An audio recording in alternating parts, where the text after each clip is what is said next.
Welcome to the Profit Recovery Podcast with your host, Ben Evans. In this podcast, we delve into the world of profit recovery and explore strategies and techniques to help businesses recover lost profits. Each episode, we bring on a profit recovery expert to share their insights and expertise on a wide range of profit recovery topics. Whether you're a procurement leader, a financial professional, or simply interested in learning more about profit recovery, this podcast is for you. Join us as we explore the nuances of profit recovery, uncover hidden sources of lost revenue, and discover new ways to maximize your profits. From auditing and recovery services to cost-saving measures and revenue optimization strategies, we cover it all on the Profit Recovery Podcast. So sit back, relax, and get ready to recover your profits. Hey, we're recording here the first episode of the Profit Recovery Podcast. I want to do a quick intro on what the point of the podcast is, just because this is our first episode, and then I'll also try to do a quick intro on Jason Henbest and kind of what his background is and why I felt like he would be the right guest to have for our first episode. But starting off with the point of this podcast, so I kind of wanted to make something that I would listen to. It's obviously going to be a very niche market for this podcast. The topic is going to be very focused on, profit recovery, recovery audit, cost reduction type of topics. We will try to be broad within that range. So, we'll go over what Jason's going to cover today and kind of what his background is. But, we'll look to bring in people and experts that are from different organizations like Jason, like Walmart, but also, people within the industry who are providing professional services across kind of a vast array of profit recovery, cost reduction type of topics. So with that is kind of a background, I guess. And one thing to add on to this, I mean, the goal is to get this on all the podcast RSS feeds. So we should have this available on Apple Podcasts, on Spotify, and other RSS feeds for those who are listening. We would obviously recommend, if you're interested enough to listen to this episode, you'll probably be interested in future episodes and some of the topics that are being discussed there. And so make sure to subscribe so that you get regular updates on when those new episodes are released. So with that, Jason Henbest. So I want to give a quick intro on who Jason is and again, why I felt like he would be the right person for this first topic and for our first episode. So I've worked with Jason for probably about 4 or 5 years now. Yeah. Jason's been at Walmart for much longer than that. And he has been leading a team there within the procurement department that's been focused on non-merchandise audits, focused on primarily contract compliance. He's been working with multiple firms. For me, it's the largest client I've worked with from the perspective of, well, the size, it's big, but I mean, the size of the program that they have going and the sheer number of audits, meaning the number of suppliers that they're auditing, is the largest one I've worked with. And so with that, the topic we wanted to cover today was around stakeholder buy-in. And Jason is the right contact for this or the right person to talk about this because, Walmart is having such a large program. He is having to, I guess, herd a lot of different stakeholders to make sure that they're up to date, to make sure that he's gotten the right approval for kickoffs with audits, for potential claims, for findings, for mediations, for really anything that you can imagine would go into launching an audit, performing a contract compliance audit, and then ultimately getting to a resolution. Jason's really acting as that intermediary. And having worked with Jason for a number of years, he's particularly skilled in that. And he won't say that, so I'll say it at the outset that he's got a unique ability in his approach and his personality to be able to bring people along, in a manner that doesn't create a lot of friction, and that gets but still gets things done. So that is my kind of my 2-minute elevator speech on why Jason Henbest. And Jason, do you want to add anything on kind of your intro and your background at Walmart before we kind of jump into the topic of getting stakeholder buy-in? You bet, absolutely. No, I appreciate that, Ben, very much. Appreciate the opportunity here. Yes, you're kind. I've been with Walmart 32 years now, and in this audit space about 5 years. Yeah, and the topic with the indirect spend suppliers when it comes to the audit was fairly new, frankly, to the company even at that point. So on the direct spend side, certainly several years of audits, post-payment audits, but Yes. On the indirect spend side, still fairly new. And so, yes, still a lot of, I like to say I wear a salesman hat inside my own company at times with engaging the stakeholders and the decision makers that you need to have a successful audit and recovery. Yeah, and I think that's a great call out too. That the Walmart performs profit recovery work on the merchandise side and on the non-merchandise side, and the merchandise side has been doing for a long time. The point of this topic too, I'd say, is it's applicable regardless, right? Like no matter if you're performing profit recovery at a large organization or anywhere where there's multiple stakeholders, which is always, it's important to make sure you are employing best practices in getting buy-in, getting support, keeping those stakeholders up to date on what's happening, and keeping those stakeholders involved in any type of resolution. So while we kind of go through this discussion and Jason shares some of his experiences, I would kind of highlight to the audience, if you're doing any type of profit recovery work, or honestly any type of cost reduction work either, a lot of the principles that Jason's walking through are going to be critical, because I've seen not with Jason's group, but I've seen a lot of things not work out or fail because proper buy-in wasn't achieved, because we didn't have all the stakeholders pushing for the same stuff. We had people going in different directions,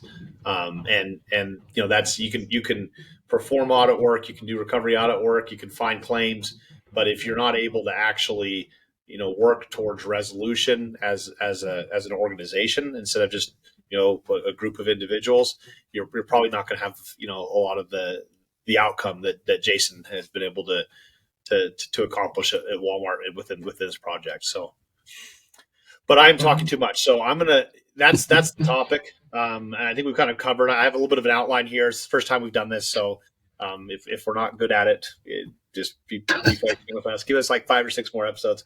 But that's the introduction. That's the importance of getting stakeholder buy-in. Like I really think you can be the best auditor in the world. You can find all the claims. You can even work with the supplier in a way that it's not or the vendor in a way that it's not causing friction. But if you can't get support within the organization, it doesn't matter. So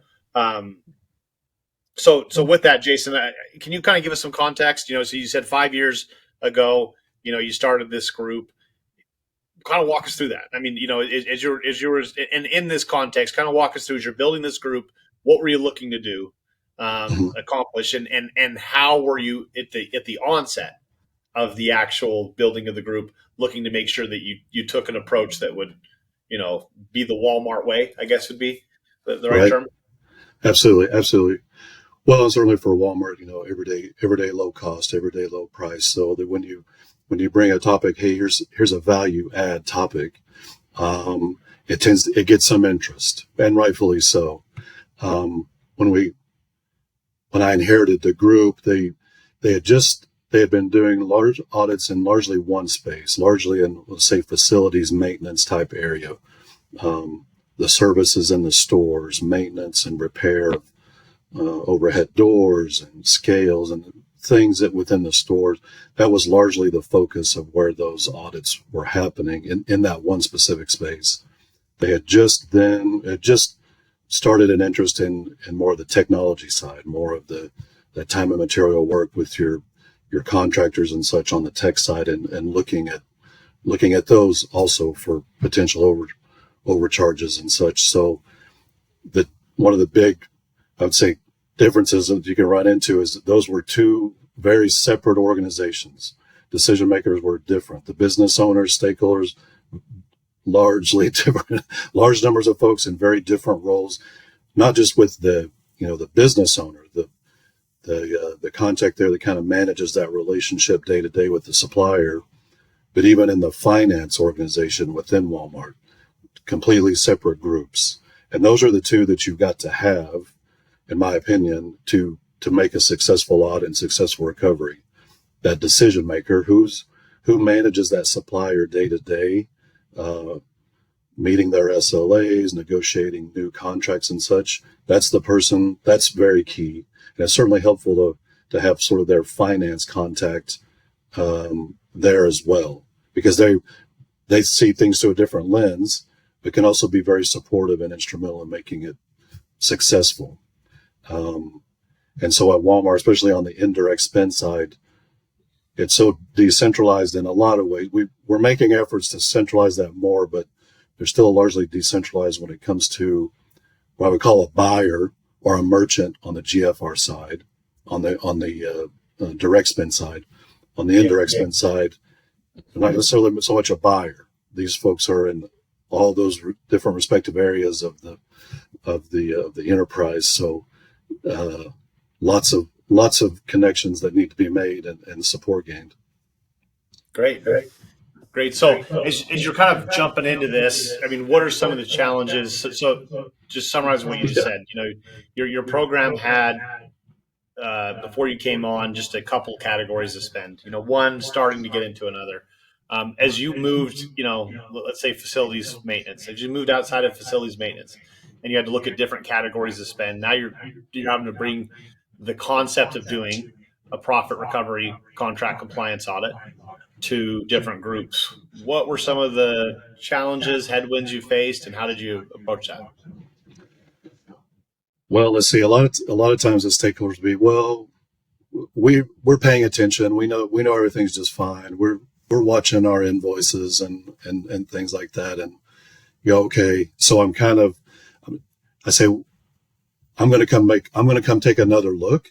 And if everything's clean and you're right and there's nothing there, then no harm, no foul. I'm not trying to create work for them, but it's an extra bit of work on their plate. We try to minimize that, obviously, as much as we can. Say, look, I'm not trying to take a bunch of time, from my business partners at Walmart. Say, we're going to come in, we're going to do some analysis and do the work and present it back to you and say, here's what we found. So I first had to assure them it wasn't going to take a lot of their time.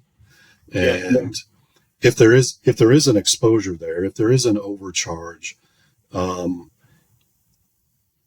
deep down, you want to know that that's going on. You might come in at first and say, I've got enough problems. Well, I'm not creating problems. I'm trying to tell you, I'm looking for you to tell you if there are some other issues out there that you need to be aware of, because most of the time what we find is what I would call a whoops. It's not an ill intent. It's either a misunderstanding on the supplier side. It's a misunderstanding on the business owner's side. Or frankly, just some bad accounting. Right. Yeah, and so honestly, the sooner you find those things, those leaks, the better off everyone is. Okay. So kind of just summarizing what you're saying, I mean, as you're going to individuals, one thing that as a concern they might have is, hey, how much work is this going to take on my side, on my team's side? So you're kind of leading right off the bat. I think that's a good learning there. That you're like, don't wait for them to bring that up. Even if they're not saying it, they're probably thinking it. And so, lead with the idea that, hey, this is what we're going to do. This is all we're going to need from you. And there is some effort that's going to be on their side. So giving them a realistic, view of where they'll be, they'll be involved, but also, showing them how much is actually going to be operated by you and the firms that you manage is pretty critical. Right. Yeah. I come in with kind of that enterprise. I got the enterprise hat on. I'm coming in and saying, look, this for the company. I'm offering this. We'll do the work. Yes, I may need some explanation from you. I may need some clarification on expectations, some awareness. Were you aware of what the contract said? Are you expecting your supplier to follow still the contract as we should be, as it's written? And so, yes, making sure that we're on the same page there. I may need you to help me clarify some things. But ultimately then at this point in the conversation, I'm saying, I also need you to stand shoulder to shoulder with me. If we need to go back to the supplier and say, we feel like this was an overcharge and we're expecting to be reimbursed for it. Okay.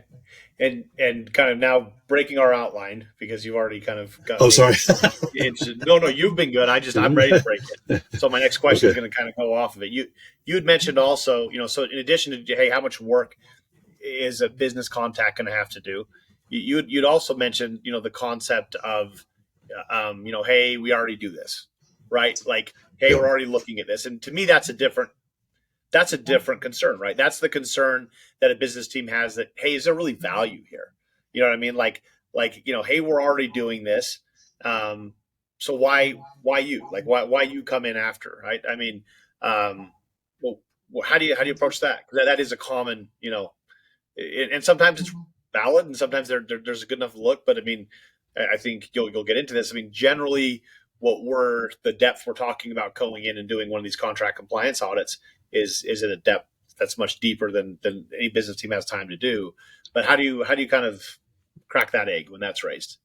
Yeah, and it's a tough one, and I wouldn't say it comes up often. It does come up, but so it's not going to crack that egg all the time. But yes, when it comes up, I'm saying, well, then there shouldn't be any harm in, like I said, we're gonna do the work, and if we come back and everything's the same, we haven't found anything, then I'll acknowledge you're right. Then I applaud your efforts. Then I applaud what you're doing business and saying, you're absolutely right. You're spot on. I need more folks doing it the way you do it. And we'll move on and have our reviews and audits somewhere else.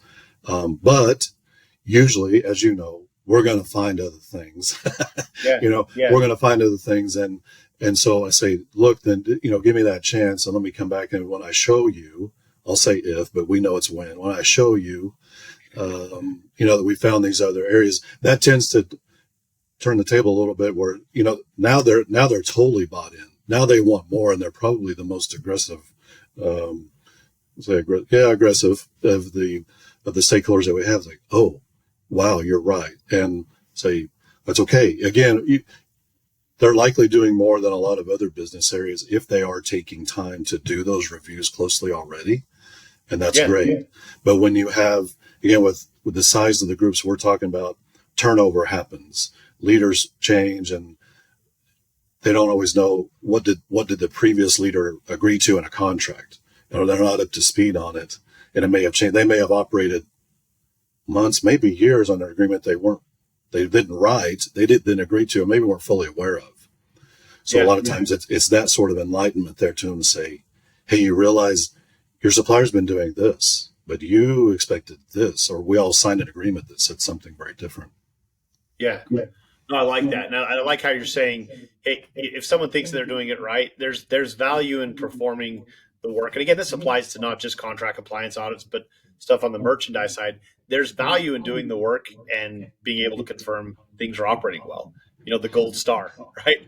Like that's yes. And that does happen, right? And that does happen. There are instances where, you go in there and you find out that, hey, because of all the controls and because of the processes, whatever else it might be there's just not a lot there. And even if a business owner kind of feels like that's the case, going through and confirming that, like there's kind of there's nothing lost there, right? There's value. There's only value in being able to say, you know what, like confirmed that is working well. And hey, maybe some of the stuff you're doing, we should be pollinating, other business owners with some of those practices. Right. No, spot on. And that gold star, that's the working all the time to kind of get everyone to adopt kind of that mentality of, okay, you're doing a review. If we come through, now you've got that added sort of validation and say, look, we had an independent group outside. If I'm a business owner, I say I'm doing my own reviews myself and I'm all good. Plus I went and brought in Jason Henbest and his team, and they did a review and they said the same. Now, you've kind of got that, and you've got a verification of your own process. You've got a validation that your supplier is doing what everyone agreed to when they signed the contract, and their accounting's on point. These are all good things. That's who you give, they've got an A rating, if you will, inside the company. Yeah. Say, that's a good partner for us, and we need to continue to, frankly, send them more work as we can and say, this is good. They do what the contract says. Their accounting's on point. No worries. Double validated, that sort of thing. That's great. That's great. Another thing I think I've kind of noticed with you, and I'll let you kind of expand on it if I'm right or if I'm wrong. As you're moving this recovery audit program, this contract compliance program into new groups, I often see that you're getting FaceTime. I mean, before COVID, I remember you would be, trying to schedule time to fly out to California, whatever, try to establish as much of a, working relationship as possible. So if it's cameras, great, but actually, getting out in front of them in the most real way possible. Can you kind of expand on that? I just know something you did, and I felt like it was effective. Absolutely. No, you bet. Yeah, I did. After probably a year or so, I kind of sat down with the team and said, we're thinking through the year ahead. If you're familiar with the Walmart, some of you are familiar with the Walmart, the Bentonville area and the Walmart campus, lots of buildings all over town. I couldn't tell you, Ben, I should know how many different buildings there are with all the different, where the different teams sit. But I told my team, I said, we're going to travel Bentonville this year. We're going to sit down, we're going to get in front of our stakeholders out there, get in front of the respective finance areas and go meet face to face with them. Let them know who we are. And you're right, the world changed in there, and we did as much as we could still there with Zoom. But now that we've kind of, hopefully, thank goodness, past that, we're back into that mode of, hey, go sit down with them, go meet them in their building, in their place, and tell them, hey, here's what we're trying to do. Here's what we're going to do for you. Here's what we're going to bring back. And I would say that's been effective, right? It's not just an email, right? It's not just a document that drops in and says, hey, we're going to go do this. Say, hey, we're a part of the team. We're here with you. And once you get them, what we've also seen success in that is once you've shown those stakeholders what you can do and the value you can bring, they're a promoter for you too, right? They're telling their friends, they're bringing more, but they're marketing you for you out there to their peers as well. Yeah, and one thing I think this also leads into another thing you do very well, but I don't know if you do it very well, or I think it's just second nature to you. But in my experience, one thing that you can have challenges with when you go to new business owners, they feel the audit is a threat. They feel like, hey, this could make me look bad. Hey, this could maybe look like I should have caught these items, or I think one, the idea of you going out and being in front of people, pre-COVID, where you're actually face to face, where you're doing Zoom calls and they get to know you. That to me, familiarity reduces anxiety. Okay, I've met this Jason guy. He seems like a good guy. The word auditor can sometimes be concerning, right? And so when we meet you face to face, I think that does a lot to reduce that anxiety. I also think just the way that Walmart approaches this program reduces it, because it's not a gotcha, right? Like even on the business side, stuff gets missed, things happen, but the only thing we would say is, well, that's why you have an audit, right? That's why you want to do that stuff. But I think you do a really good job of kind of taking the I almost say the venom or the fear out of, hey, there's an audit. They're going to be looking at stuff that I'm supposed to be managing, and maybe that makes me look bad. Again, I don't know if this is something you logically do, or if it's just in your personality. But do you have any kind of insights into that? And if you don't, I can kind of say I'd love to summarize some things I've viewed you do. I've seen you doing, viewed you do. But I've seen you doing. But yeah. No, happy to expand on that. No, I appreciate that as well, Ben. I guess I come into that conversation at first. This is about the payment history is what we're looking. We're looking at did Walmart get what Walmart paid for?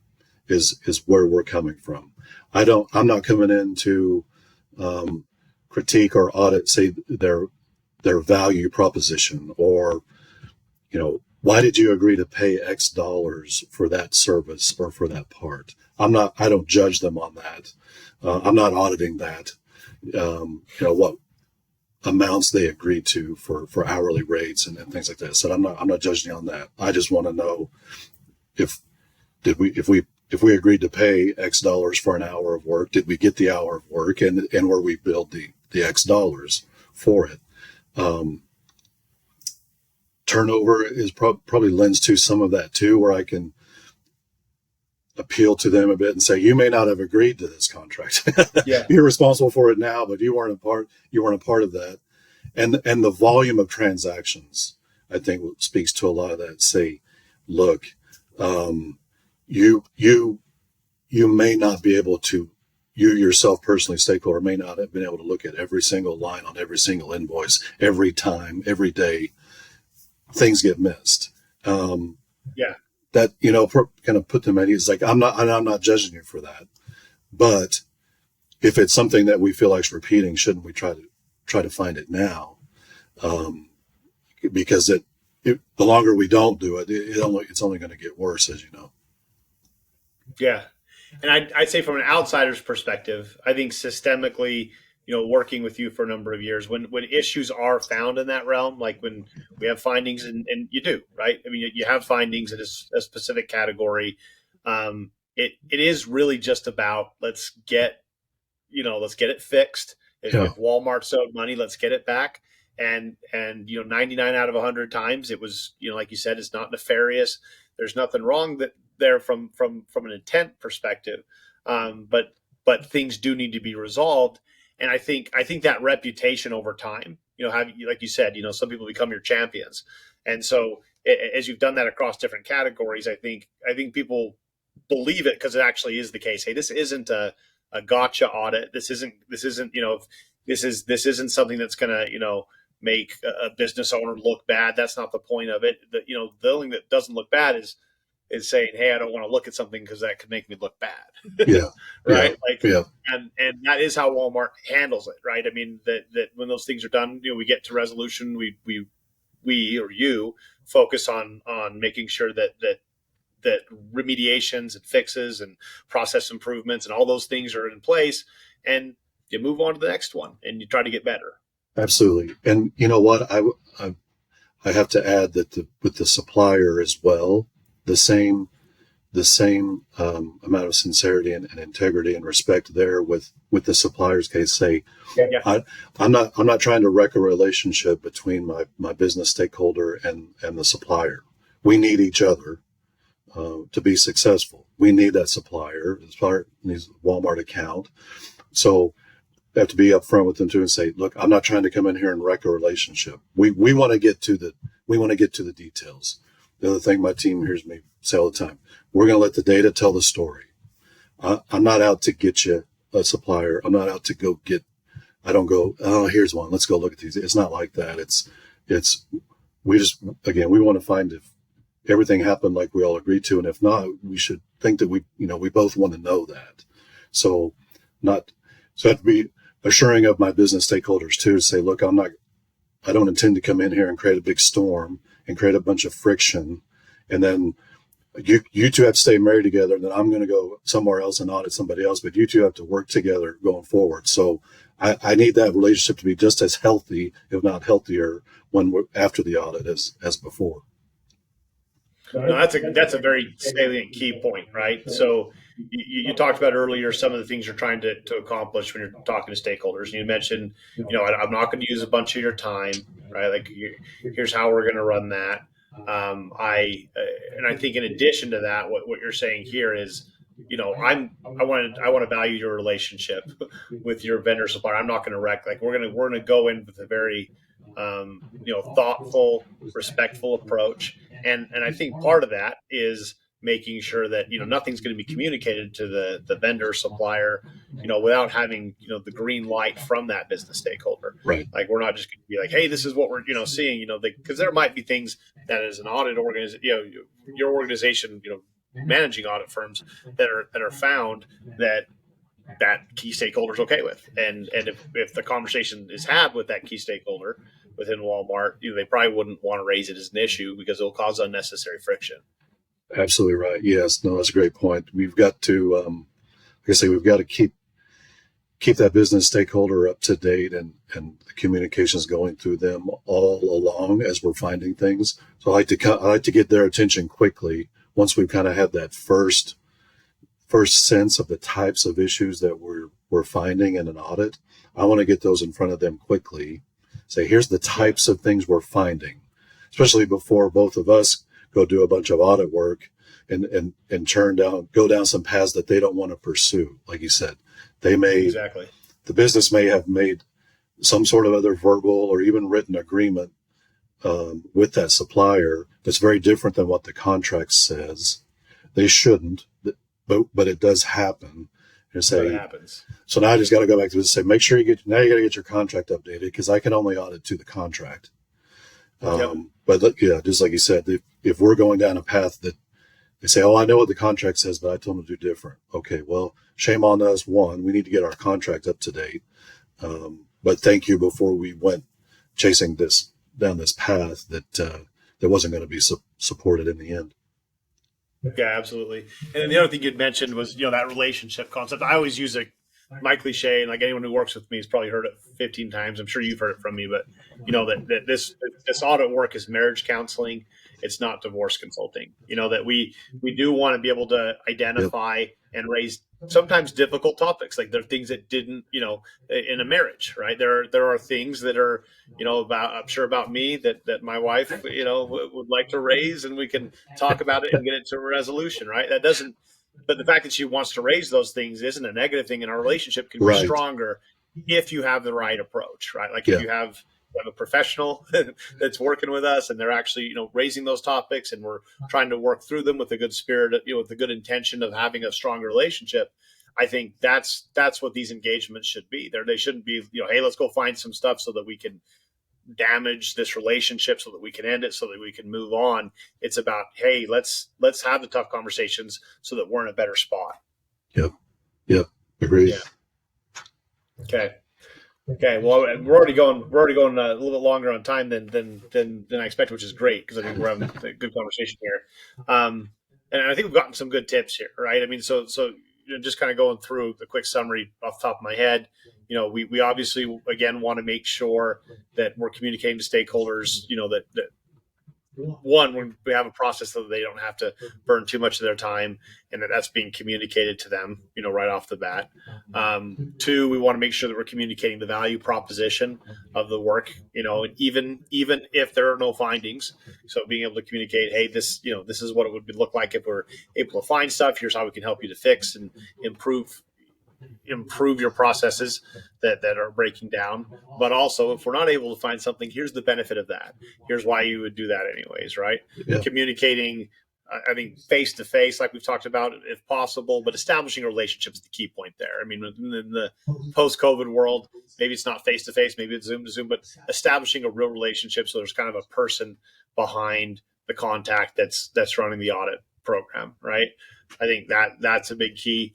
I think you communicated the relationship side of things, making sure that they understand that we're auditing towards having a better relationship with this supplier. We're not here to damage that relationship. Here's the things we're going to be doing to make sure that stays in place.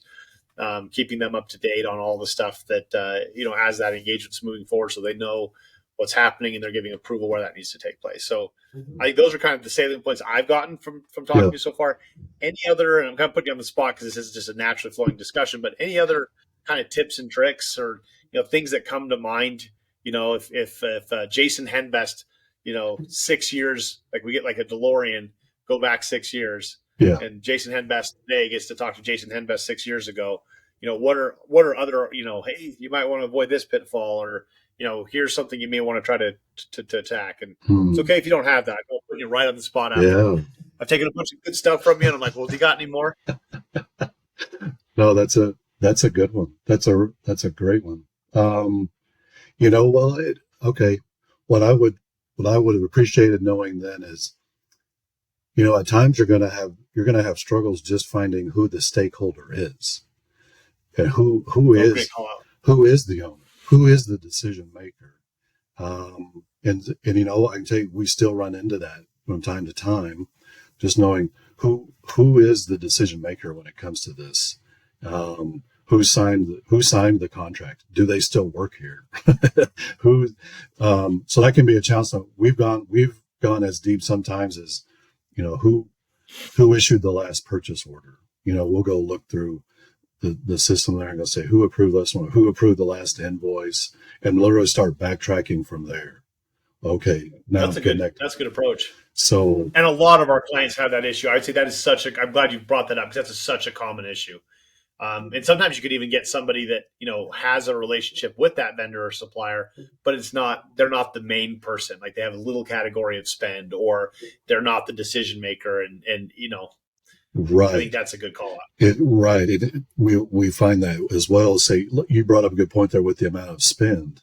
You say, yes, this supplier, especially with us, I've got services handled one way and parts with another group and those sort of things. Say, yeah, those two have 40% each of the total spend. Now you got to go find who's got that other 20 that's left. And so now I've got 3 folks, just, they're usually all on the same page and understanding, but one of them could be clean, for example. It's like, no, all the part stuff is great. That all went through fine. It's the service part. Well, so now you're kind of trying to join hands and sit in a circle with the stakeholders. Yeah. But again, most of the time that goes pretty smooth and everyone's on the same page there and supportive of it. But knowing that going in would have been helpful. Yeah, that would have been helpful, right? Like now, when you're, let's say you are flying out to California to meet some different stakeholders at Walmart, in addition to all the other stuff you're going to be talking about, making sure you understand what percentage of the spend, what portions of the spend that they're covering, and are they aware of anybody else that is relevant to that relationship? Because that is a common issue. The bigger the organization, and Walmart is at the very, very top of that, Fortune 500. The bigger the organization, the more that's a problem, right? Yeah. You have suppliers that might be servicing all kinds of different things at Walmart. Think of a technology supplier. They could be working in HR. They could be working in. They could be working construction. They could be. A website. Unlimited things they could be involved in if they're developers. Right. But the same thing even for facilities maintenance, fleet, construction, etc. So yeah. Okay. Well, any other final thoughts or advice for? I would anticipate for those who are listening here that Jason will be a recurring guest, and so I don't. Awesome. Obviously, this is like filled up 30 minutes in like 5 seconds. I feel like, but any other kind of last minute pieces of advice before we let you get back to your day job? Well, maybe a teaser for podcasts to come. But I was thankful the other day. I was trying to think of word. Appreciative the other day, and kind of having a milestone with kind of like how far we've come, right? And so this jumped out at me when one of the business stakeholders came to us. They came to the audit team and they said, "Hey, we're about to sign this contract as a renewal. Could you have a look at it and tell us from the audit team what you think? What's your advice? What's your counsel, your critique?" And I don't know. I just took that as, wow, we've come a long way. When they came to us, they were thinking ahead. I was like, that's huge. Okay. We'll talk about I was saying earlier, removing that, anxiety or that fearfulness. They don't view you as a threat or your group as a threat. They view you as a resource. Yeah. They view you as and that's because you have been a resource, and that team has been a resource. So awesome. Well, we appreciate you, Jason. And like we said, we'll definitely be hitting you up for future episodes of the podcast. Sounds good. Thank you. Looking forward to it. Thank you, Ben. All right. Bye. Bye.